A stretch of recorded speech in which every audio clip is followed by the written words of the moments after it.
संघवाद।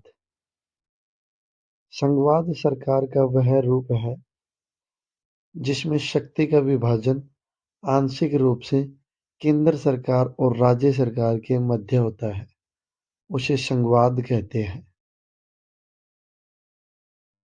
संघवाद को और अच्छे से आप इस प्रकार समझ सकते हैं। ये संघवाद में केंद्र सरकार और राज्य सरकार के बीच में शक्तियों का बंटवारा किया गया है। यह एक संघवाद का रूप है।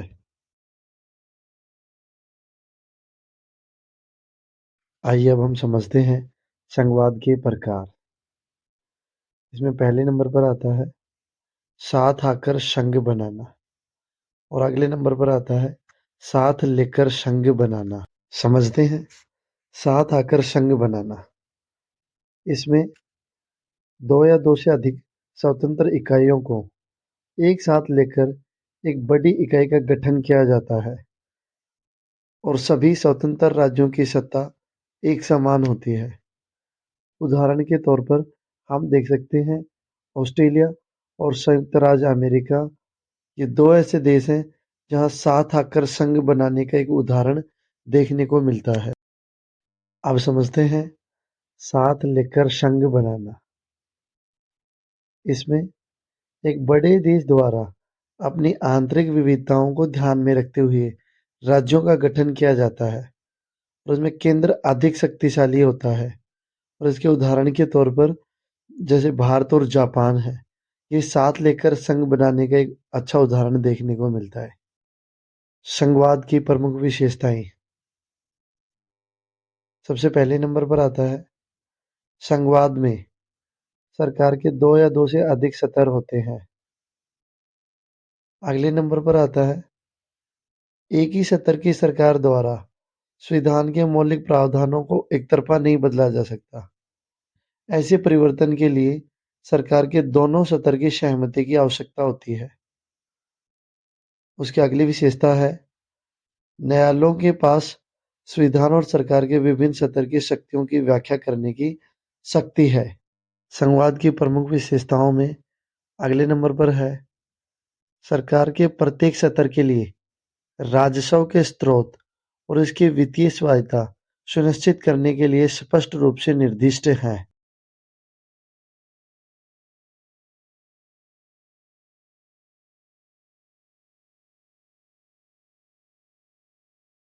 संघवाद की प्रमुख विशेषताओं में अगले नंबर पर आता है संघीय प्रणाली के दोहरे उद्देश्य। पहला उद्देश्य है देश की एकता को सुरक्षित रखना और बढ़ावा देना, और क्षेत्रीय विविधताओं को समायोजित करना। ये संघवाद की प्रमुख विशेषताएं हैं। अब समझते हैं एकात्मक शासन व्यवस्था। इसमें केंद्र सरकार शक्तिशाली होती है। एकात्मक शासन व्यवस्थाओं में संविधान संशोधन केंद्र सरकार कर सकती है और शक्तियां एक ही जगह पर केंद्रित होती हैं। और एकात्मक शासन व्यवस्था में केंद्र सरकार राज्यों से शक्तियां ले सकती है। संघात्मक शासन व्यवस्था। आइए अब समझते हैं एकात्मक शासन व्यवस्था की तुलना में संघात्मक शासन व्यवस्था में केंद्र सरकार अपेक्षाकृत कमजोर होती है।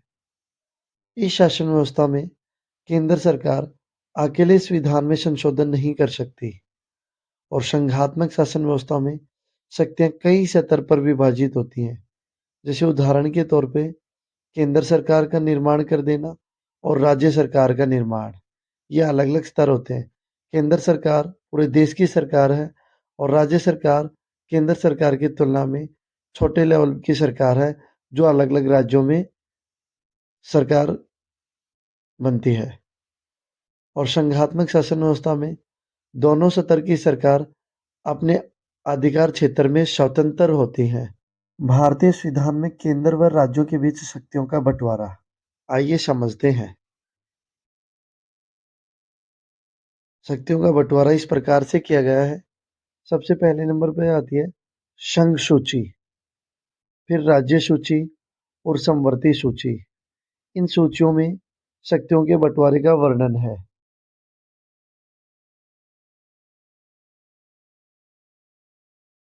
आइए अब हम समझते हैं संघ सूची के बारे में। संघ सूची में वर्णित विषयों के बारे में कानून बनाने का अधिकार सिर्फ केंद्र सरकार के पास में होता है और इस सूची में विदेशी मामले, संघ सूची में बैंक, संघ सूची में मुद्रा आदि विषय आते हैं। संघ सूची में पहले 97 विषय थे, किंतु अब 100 विषय आते हैं इसके अंतर्गत। राज्य सूची। राज्य सूची के बारे में समझते हैं। राज्य सूची। राज्य सूची में वर्णित विषयों के बारे में सिर्फ राज्य सरकार ही कानून बना सकती है और राज्य सूची में व्यापार, वाणिज्य, कृषि, सिंचाई आदि विषय आते हैं। इस सूची में पहले 66 विषय थे और अब 61 विषय हैं। समवर्ती सूची।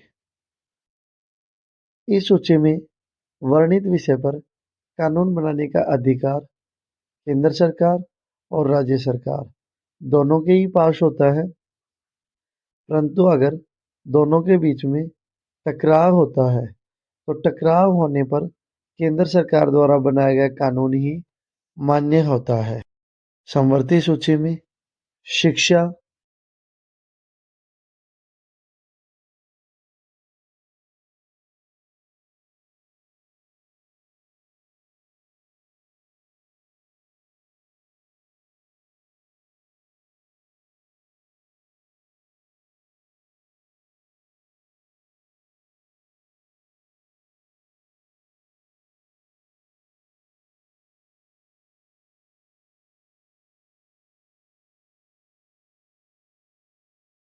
समवर्ती सूची में वन,